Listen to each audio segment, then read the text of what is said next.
Radiant, immortal Atman, beloved and blessed children of the Divine, Swami Chidananda greets you in the name of the Divine and greets you in the name of beloved and worshipful Holy Master, Guru Maharaj Swami Sivananda of Sivananda Ashram, Rishikesh, the headquarters of the Divine Life Society.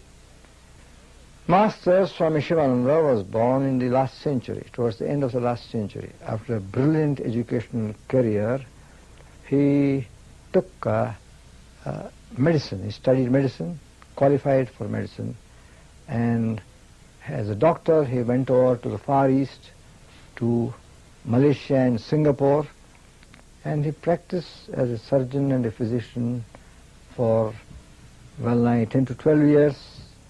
Sometime in the period of the First World War, maybe sometime between the years 1912 to 1923, when suddenly God stepped in and into his life, and he felt an inner call, a spiritual call from God to dedicate himself to an inner life of spiritual quest, intense prayer, meditation, austerity and penance. And this call was so powerful and so unmistakable that this young doctor, flourishing, very popular, with a career in front of him, just threw away all his prospects and worldly career to the winds, and renouncing everything, his profession, his secular life, he came as a wandering monk to India and walked towards the Himalayas, where he arrived in the year 1924. At that time, Swami Chidananda was hardly, maybe a kid of 7 or 8 years, having been physically born in 1916. And then in 1924, Master reached this little hamlet, little obscure village in the way north of India, and entered into an intense spiritual life, intense life of deep meditation, spiritual struggle, and philosophical inquiry and investigation and austerity and penance and prayer and worship.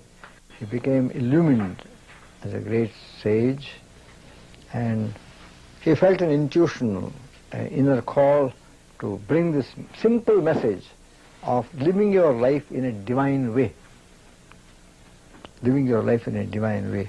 So his work started way back in 1936. This young doctor turned into a great sage and saint, filled with love for all beings. He has been doing this wonderful work, and he passed on in the year 1963 at the age of 75 years. He was 75 years old. And now, in the year 1987, there occurs his birth centenary. He was born in 1887, and 1987 is his 100th birthday anniversary. And this centenary we wish to observe in a befitting manner as a token of our gratitude to what this good man of God did to all. He was a friend of all mankind. He was a universal friend with great love for God's creation, both humanity as well as all creatures. And as a token of our gratitude and heart's thankfulness for what he gave and what we received and how he brought a new light into our life, we are intending to observe this centenary.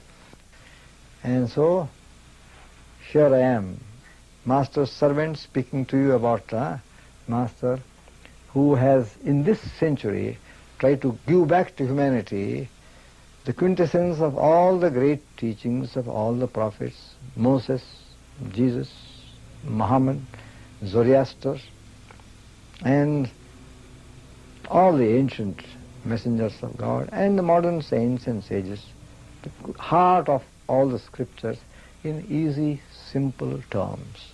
Divine life, a life of truth, purity, kindness and compassion, a life of selfless service, devotion and worship, daily meditation, and a life with God realization or God experience as its ultimate aim and object and goal.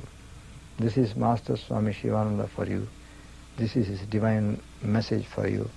And I am very happy to share these few ideas as my reverential offering at his feet.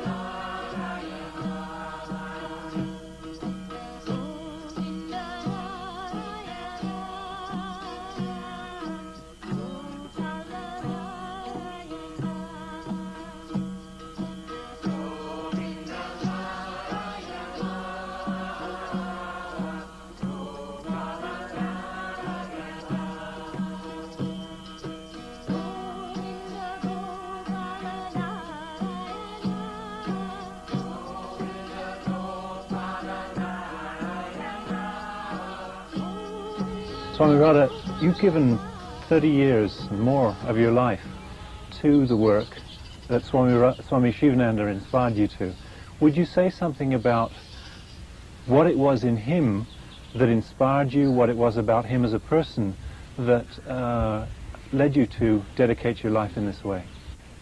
Well, I answer your last question first. I felt here was a man who lived what he was teaching. And that was very important to me. He was doing himself what he was telling others. The preparation that he also made for me to see the greater importance in how we live our life was Swami Chidananda had to take me one day to the leper colony. And I had never seen more than 100 people crippled, faces gone, and hands gone, arms gone. I just burst into tears. And later on, Gurudev told him that, Swamiji told Gurudev, and he says, well, what would you do for them? I said, but I can't do anything for them. But I haven't got anything. He said, you could do some dancing. You could do some singing. That may help, singing bhajans and kirtans. It may, for a little while, helps them to forget their misery. So I went back, and then I got more and more courageous. Second time, a lot of Western visitors were in the ashram and came along, and I asked them each one to give me a rupee. Then I handed the money over to Chidananda ji, and he said, 125 patients are here and 125 rupees. So each got one. And then the whole group started to chant for my well-being.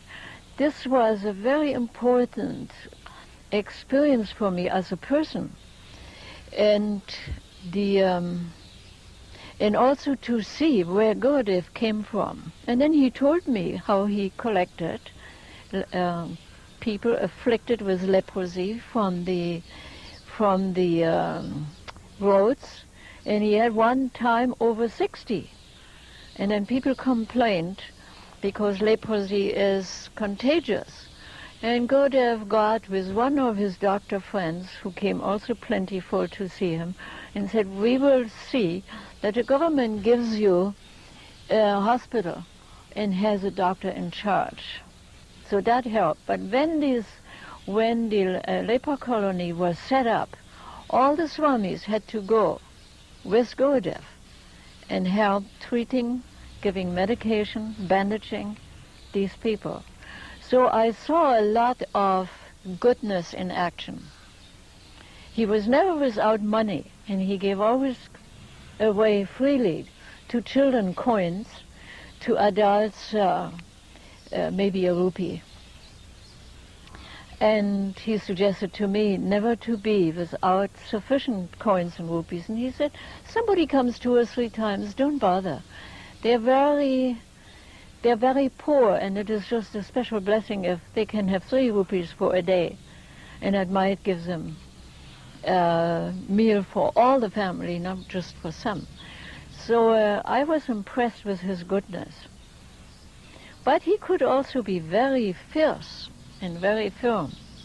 If you were not going to listen, that was it. You were on the periphery of the group of the people. He would then pursue things in a way that you could see that you slowly moved on. You got first a few cookies out of a box. Then he would send you little bag with cookies, little metal ball. And then you got a whole box with cookies. And the more you helped him with the work, the more he would give you.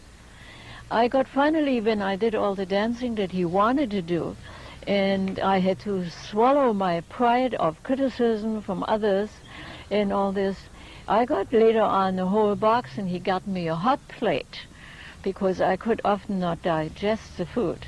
Now one time I was so excited I left the hot plate on and the whole thing burned up.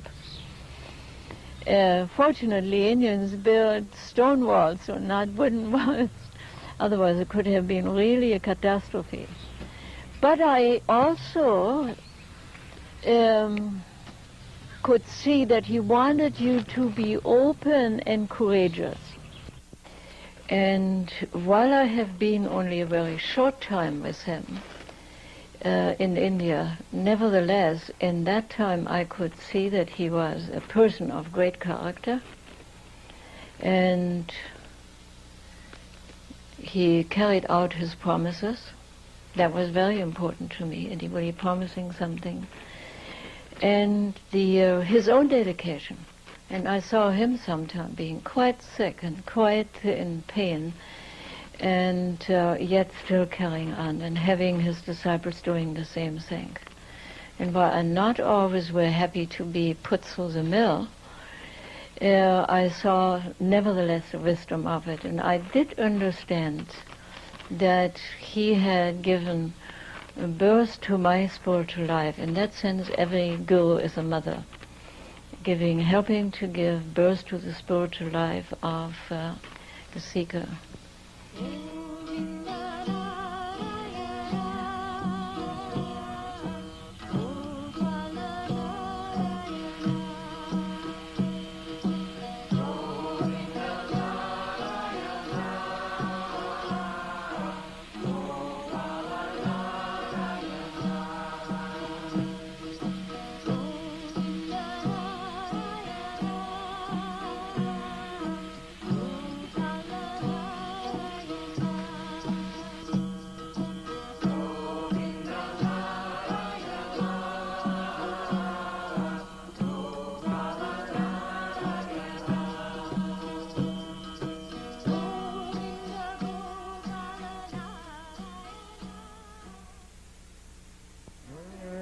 Sharanam Sharanam Ganesha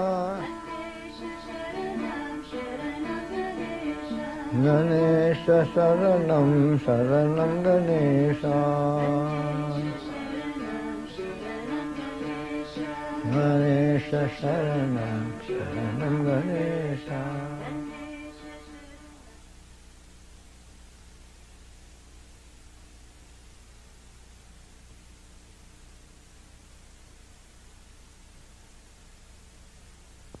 Hari Om. What a peaceful place. These sand dunes by the seaside in Florence, Oregon. Beautiful, beautiful. Same sands as we have near Sivananda Ashram, Muniki Reti. The sands of the silent sages, white sands glistening by the side of sacred river Ganges. White sands here too, glistening by the side of the sea, where all rivers empty, including the sacred river Ganges. No doubt that a bath in the sea is regarded as holy and sanctifying as a bath in the Ganges. For they say the sea is all rivers included. Sarvatirtha, Sagara, Sarvatirtha. Sea is all rivers included, verily. Therefore the sanctity associated with all holy rivers is at once found in the waters of the sea, where all rivers lose themselves and become the sea. Such indeed are the diverse life streams of countless individual souls that live upon earth as so many individual human beings. The streams of their varied lives ultimately have but one self-same destination, namely the ocean of everlasting life, the ocean of eternal existence that we call God, the Supreme Being. Verily, indeed, all life streams, all individual souls, and the stream of their earthly life has but one destination, this illimitable and boundless ocean of eternal being, God. No less sacred are these white sands of the sand dunes here than the white glistening sands by the side of sacred river Ganga, Mother Ganga, Himalayas. How much Gurudev, Swami Sivananda would have loved this beautiful, peaceful, solitary place by the seaside. in the midst of all his apparent activities connected with the society, his ashram and disciples, devotees, writing of books, Holy Master was indeed a solitary man. He was a solitary soul. He loved silence, he loved solitude, he loved aloneness. And I believe he just tolerated and suffered his having to be with people because it gave him a chance to serve them, to be useful to them, to bring some benefit into their lives and direct them towards God and their own highest blessedness. It is this aspect of being with people that made company tolerable to Master, and he rejoiced in it as it gave him a greater and greater occasion and opportunity to serve God's children. What a large heart, what an ideal human individual. Never have I come across such a one in my life. Great has been my blessing and privilege to have served at his feet for 20 long years, from 1943 when I reached him, until 1963 when he returned to his eternal abode. I must consider myself blessed.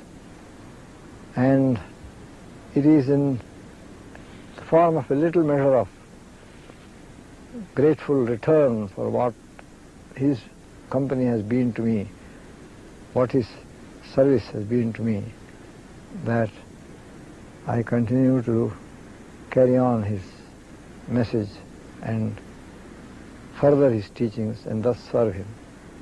This is perhaps a little way of repaying to some measure the irreparable debt of gratitude that he has put all his disciples who have had the blessedness of being with him, seeing his ideal life and serving him. Beautiful. Thanks to the Lord for this beautiful day, for this solitary, silent and peaceful time by the seaside, on the glistening sands of the sand dunes. I dedicate this little hour of silence in memory of beloved and holy Master Swami Sivananda, whose centenary we are to observe in the year 1987.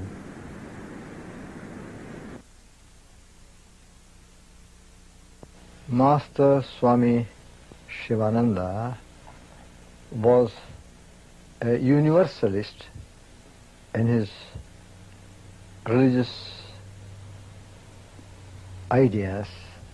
He was truly a cosmopolitan, a citizen of the world, in his feeling of oneness with all humanity, all mankind.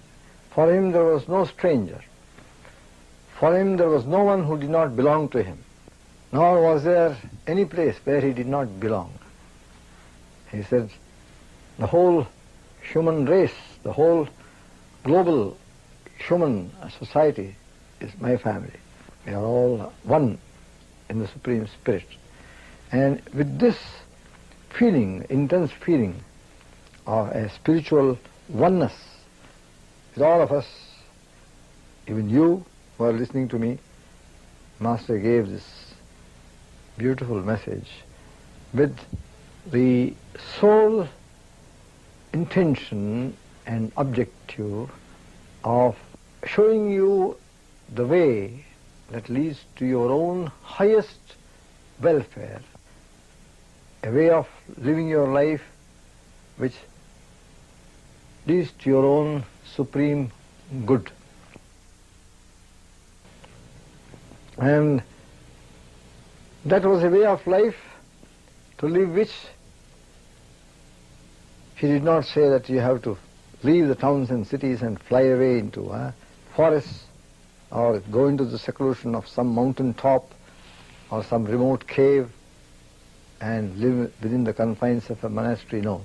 He said divine life is a life to be lived in and through the world, being where God has placed you, see, doing what you are expected to do in the course of fulfilling your duties and obligations, but at the same time bringing about a change in your angle of vision, giving up the wrong notion that this body is your true self, giving up the wrong notion of feeling that this world is your permanent home, giving up the wrong notion that anything here belongs to you, but rather feeling that you are a passing pilgrim upon this earth plane, having come with a divine destiny to fulfill, for you are only here for a brief while.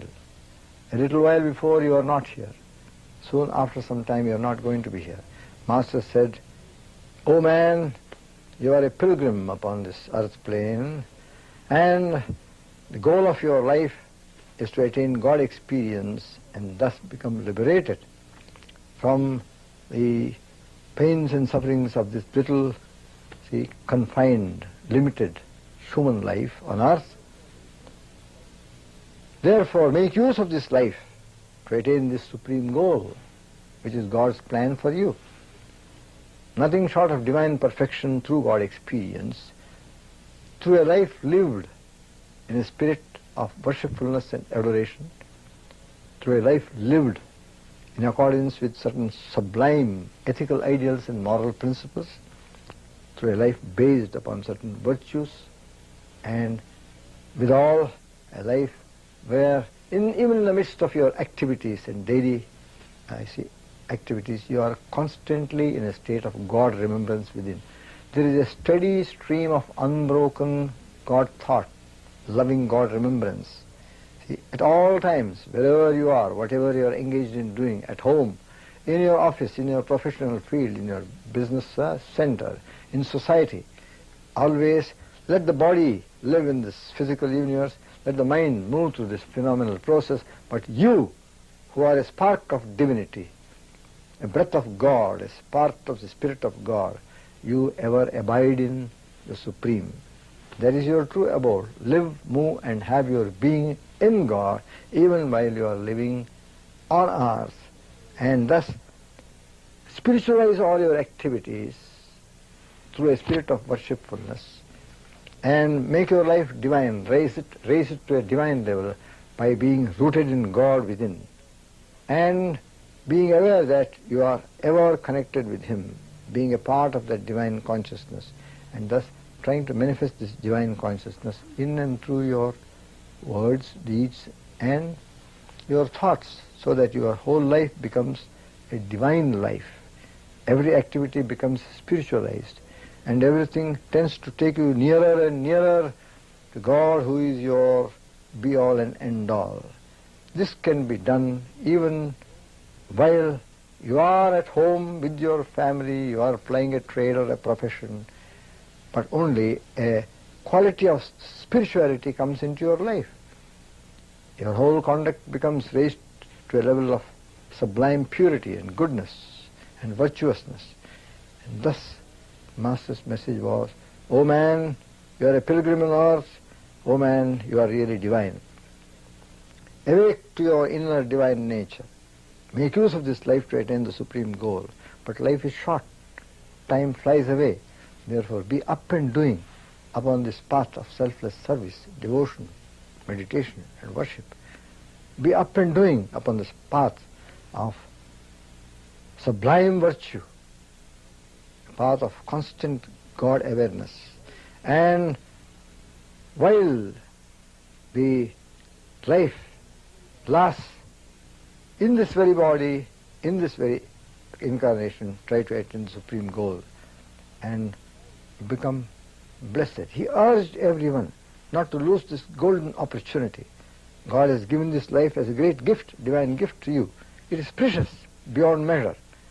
Therefore, this rare chance, this golden opportunity, is not to be missed or frittered away in inconsequential things. Therefore, keep the goal before you. Strive for it. See? Make every day a day of prayer, a day of service of God in and through humanity. Set apart some time to go deep within yourself, morning and evening, in contemplation, in meditation, in adoration and worship. Thus, may your life be a concerted movement, like a river flowing towards the ocean. May the stream of your inner life be a constant, unbroken flow towards that great ocean of eternal, infinite existence, whom we call God. That was Master's central message to mankind, and I am very happy to take this opportunity of placing before you, in a nutshell, the message of beloved Master Swami Sivananda for mankind of this disturbed and restless 20th century. At this point, when we are in the fourth quarter of this very, very chaotic 20th century, Hare Rama, Rama Rama, Hare Hare, Hare Krishna, Krishna Krishna, Hare Hare, Hare Rama, Rama Rama, Hare Hare, Hare Krishna, Krishna Krishna, Hare Hare, Hare Rama, Rama Rama, Hare Hare, Hare Krishna, Krishna Krishna, Hare Hare. Serve, love, give, purify, meditate, realize. Serve, love, give, purify, meditate, realize. Be good, do good, be kind, be compassionate. Practice ahimsa, satyam and brahmacharya. This is the foundation of yoga and Vedanta. Practice non-injury, truth and chastity. This is the essence of religion and spirituality. Inquire, who am I? Know thyself and be free. Inquire, who am I? Know thyself and be free. You are not this body, not this mind, immortal self you are. You are not this body, not this mind, immortal Atman, radiant Atman. Realize this and be free. This is your duty, foremost duty, therefore do it now. Do not postpone. Read the divine life. Serve, love, give, purify, meditate, realize. Be good, do good, be kind, be compassionate. Hari, Hari, Hari. Lord, make me an instrument of thy peace. Where there is hatred, let me bring love. Where there is anger and injury, let me bring pardon. Where there is doubt, let me bring faith. Where there is despair, let me bring hope. Where there is discord, let me bring harmony. Where there is conflict, let me bring unity. Where there is darkness, let me bring light. Where there is sadness, let me bring joy. O Divine Master, I do not seek so much to be understood by others, but rather to understand others. I do not seek so much to be consoled by others, but rather to console others. I do not seek so much to be loved by others, but rather to love others. For it is in giving that one receives. For it is in consoling that one receives consolation. For it is in pardoning others that one is pardoned, and it is in dying to the little self that one attains to everlasting life. Hari Om, Hari Om. Ave Maria, Ave Maria, Ave Maria, Ave Maria. Gurudev, Jaya Jaya Gurudev.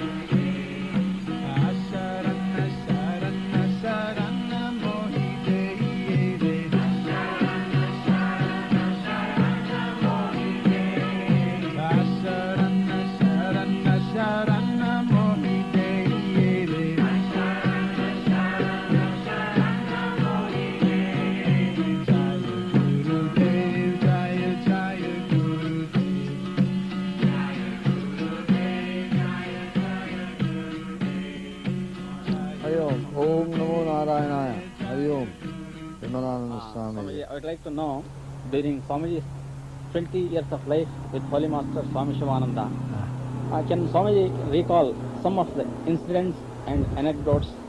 I remember once Swamiji told me that some visitors were coming up to Swamiji's room and they were attacked by monkeys. And suddenly Swamiji bent down and picked up some stones. And then Swamiji wanted to hit the monkeys or threaten. I couldn't recall properly. Can Swamiji explain? Oh gosh, he's a tall order. 20 years of life with Swami Sivananda, and so many things have occurred during that period, and it was a full life. Any particular, well, this particular incident you are telling me about is, Master was so very strict and particular about non-injury or non-violence, and not even frightening animals, let alone injuring them or hurting them, not even upsetting them or frightening them in the least. And so when I picked up a stone just in order to save the visitors from being bitten by the monkeys, and just I wasn't intending to actually throw the stone or anything, just to frighten them, I picked up a stone and did that. Master happened to be seeing it from somewhere, and after the monkeys ran away when I picked up the stone, and then I told the visitors to go to the Master, and then sometime later when I came to the Master, he looked at me and said, "Hey, what is that you are doing?" So he said, I said, "I just picked up a stone to frighten them so that the visitor wouldn't be attacked." He said, "You are a Swami and this is your ahimsa? Is this your ahimsa?" He said, "Never. You shouldn't even cause least fright even to any creature." So from that time, I did not even pretend to pick up a stone. The monkeys had a gala day with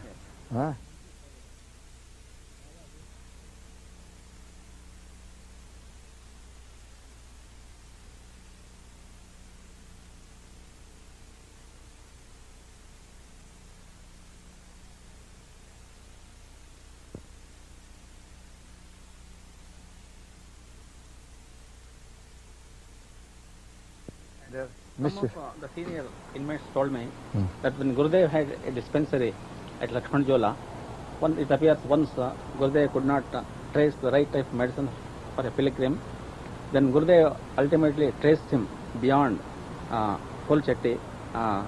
Do you know anything about this, Swamiji?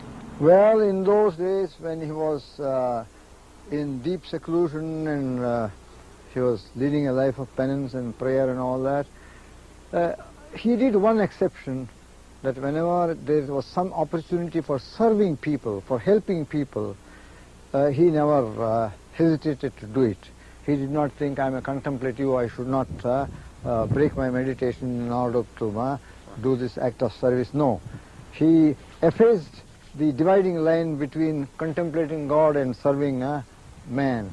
And therefore service to him was equally worship as meditation or some other thing. And so once passing pilgrims used to drop in, they knew he was a doctor, they used to take his advice how they should take care of themselves in arduous. In those days they had to walk all the way up to the shrines, you see, there was no motor roads. So he gave some medicines to someone, and after the pilgrim had left, after an hour he suddenly recollected there was one very important medicine for diarrhea and other things in the hills. Here you get hill diarrhea due to intense cold. He had forgotten to give it. He said, "Oh gosh, I ought not to have missed this." So he took up that medicine, and 1 hour had passed. By this time the pilgrim might have gone maybe 5 miles, don't know. So he ran all the way. He ran up the mountain road, mountain pathway along the Ganges. He ran and ran. He did not stop running until he overtook the pilgrim. He overtook the pilgrim and then stopped him and said, "I'm very sorry. I had forgotten to give you this very important medicine, and please take this, take care of your health and drink only boiled water, and if you are in trouble, take this medicine." Then only he was satisfied that he had really served him fully. Otherwise my service was half done, he said. And after that, he came back. And I was told he came running back, because by the time it got late, this was his way, this was his nature. See, whatever he did 100% with all his heart. And for him, service of man was in no way different from worship of God, because he knew every human being, every body was a moving temple of the living God within. So worship and service, service and worship, they blended together and lost their distinction, became one. These are some of the things. Jaya Guru Dev, Jaya Jaya Guru Dev. Jaya Guru Dev, Jaya Jaya Guru Dev. Jaya Guru Dev, Jaya Jaya Guru Dev. Jaya Guru Dev, Jaya Jaya Guru Dev. Asarana Sarana Sarana Mohi Devi. Asarana Sarana Sarana Mohi Devi. Asarana Sarana Sarana Mohi Devi. Asarana Sarana Sarana Mohi Devi. Jaya Guru Dev, Jaya Jaya Guru Dev. Jaya Guru Dev, Jaya Jaya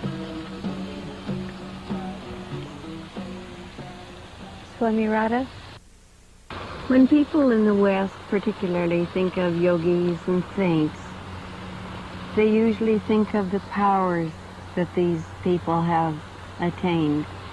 Was there anything about Sivananda that would demonstrate these kind of powers? Well, Sivananda has never demonstrated any powers, and true masters and great yogis would be also against that. But there is one particular little incident with two little boys, and he made some sort of an exception for that. And what he did, the one little boy was maybe 8 years old. They were children of a Swiss journalist, and the other boy has probably been 13. So the little guy looked up to Sivananda and he said, "You're a great yogi, I don't believe it." And Master smiled and he said, "No, what would I have to do so you would believe it?" And he was so taken back by this, he hadn't expected it, and he says, "If you can," because we were only 30 steps from the Ganges, and he said, "If you can show me all the little fish and then the big fish, then I will believe it." So Garuda walks to the Ganges, the two little ones walking behind him. And of course I followed too, and I had in my sari, the typical Indian tradition, something wrapped up, which I could feed the fish, some little bars for bread, or chapatis or what it was. And so Garuda bends down, moves his hand around, mumbled something which was some sort of a mantra, I suppose. And there were hundreds of little fish. And this little guy was so excited. And he said very quickly, "Now the big ones." Garuda said, "No, the little ones have first to go home. Otherwise they are eaten." And then he put his other hand into the water, and again he said something. There were huge fish. And the big ones, I stepped in the water too, and I fed them. And they were nipping off from my legs the oxygen. But some of them I could pet. This was quite an experience, yeah. So, and that was all he ever would show up, really, Except maybe when I was doing some Indian dancing, and it was noon hour, and I was as red as a crab, and he said, "Why do you do this now?" And I said, "All your time is scheduled, all my time was scheduled by you. And when you said I have to teach her, that was the only time." "Oh," he said, then to the little girl, "You learn fast." He said, "You have to do it in 3 days. In 3 days, from 12 to 1, we will have some rain." That's it. And did you? Yeah, yeah. There was a little drizzle, just enough, just enough to keep me cool enough. Because he could see on my lighter skin that when I was getting so red in my face, that would be difficult. Yeah. Yeah, in many ways he was a very, very extraordinary man. But he would not display his powers. No. Jaya Guru Dev, Jaya Jaya Guru Dev. Jaya Guru Dev, Jaya Jaya Guru Dev. Jaya Guru Dev, Jaya Jaya Guru Dev. Jaya Guru Dev, Jaya Jaya Guru Dev. Asarana Sarana Sarana Mohi Devi. Asarana Sarana Sarana Mohi Devi. Asarana Sarana Sarana Mohi Devi. Asarana Sarana Sarana Mohi Devi. Jaya Guru Dev, Jaya Jaya Guru Dev.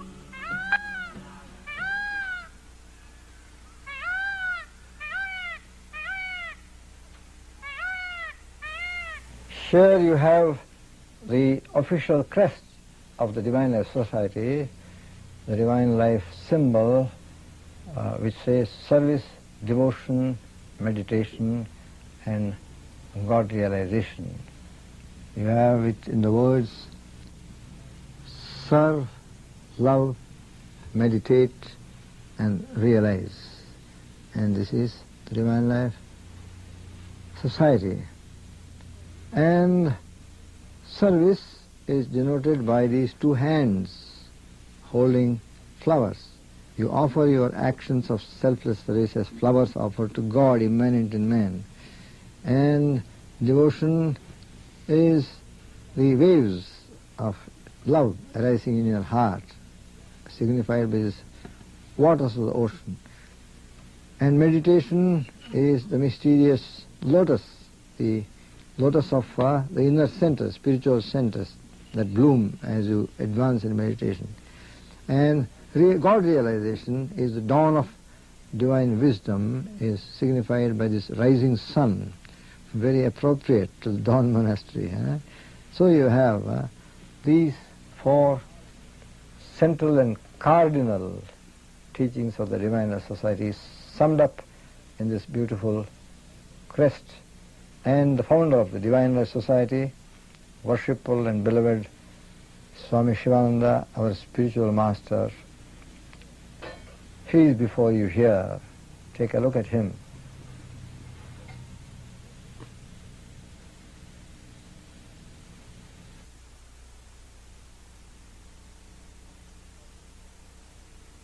Divine Life Society stands for service, selfless service unto all beings, which stands for devotion and worship of the Universal Spirit, and which stands for discipline and daily meditation, unfailing daily meditation. And ultimately, last but not least, which stands for making God experience or self-realization or divine illumination, spiritual enlightenment, your life's supreme and ultimate goal, and to live your life in such a way that your life may lead you towards this great and grand consummation, this glorious goal of divine perfection and liberation. Divine Life Society stands for truthfulness in all your dealings with others. It stands for loving kindness and compassion to all creatures of God on earth. And two, it stands for purity in thought, word, and deed, and sublime good conduct, an ideal life of virtue and righteousness. This is the quintessence of the beautiful message beloved Master Swami Sivananda lived and strove to bring to all of modern mankind, to all global human society in this present century of ours. Swami Chidananda, the servant of the Master, is immensely delighted. He is very, very happy indeed and rejoices greatly to be able to speak to you and share a few thoughts regarding Master and his mission, and something which I would like to say regarding Master, his teachings, his message, his organization, is that it is not some sudden mushroom institution that has just come into prominence yesterday or last year or 10 years ago, but way back in 1936,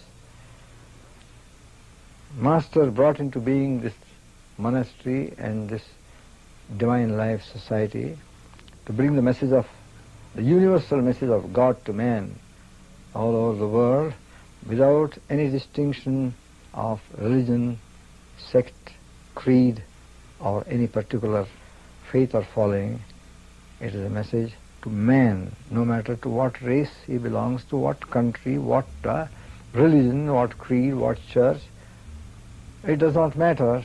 He had a universal message to man, and to bring this universal message to everyone so that human life may become aware of its higher spiritual purpose and a spiritual quality may come into the lives of human beings.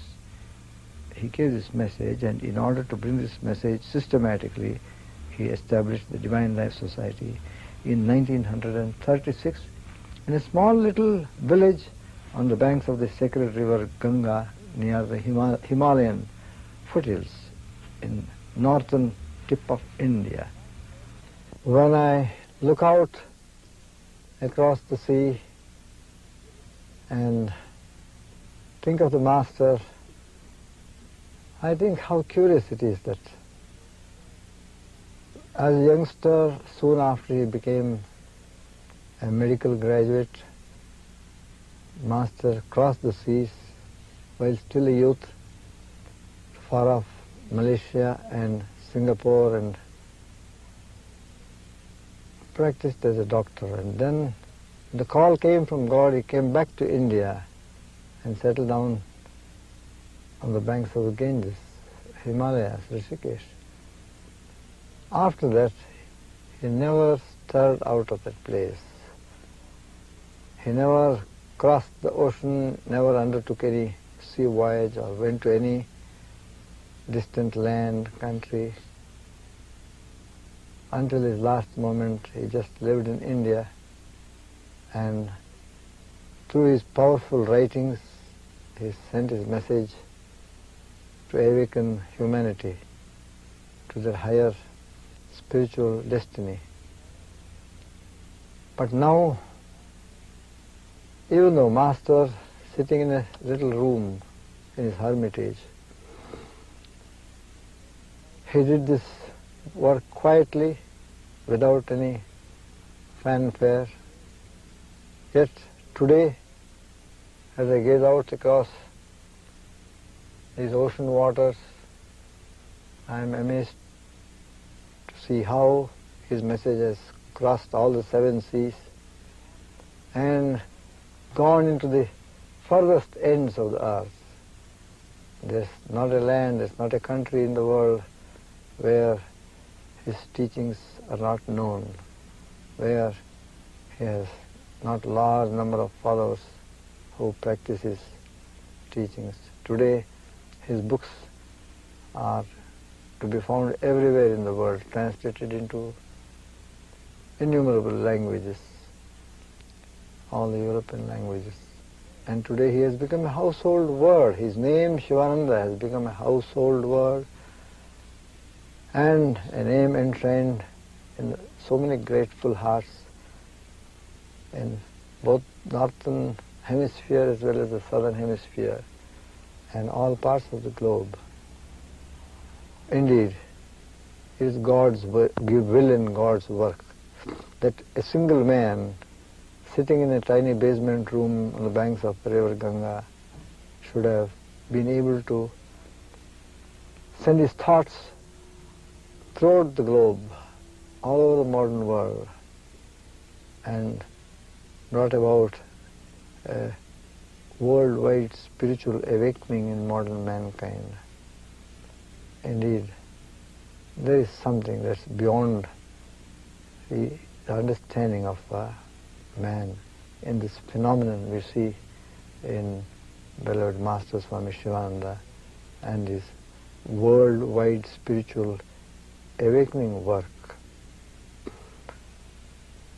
Seas, mountains, continents have offered no barrier to the reaching out of his loving message to mankind. Gurudev Jaya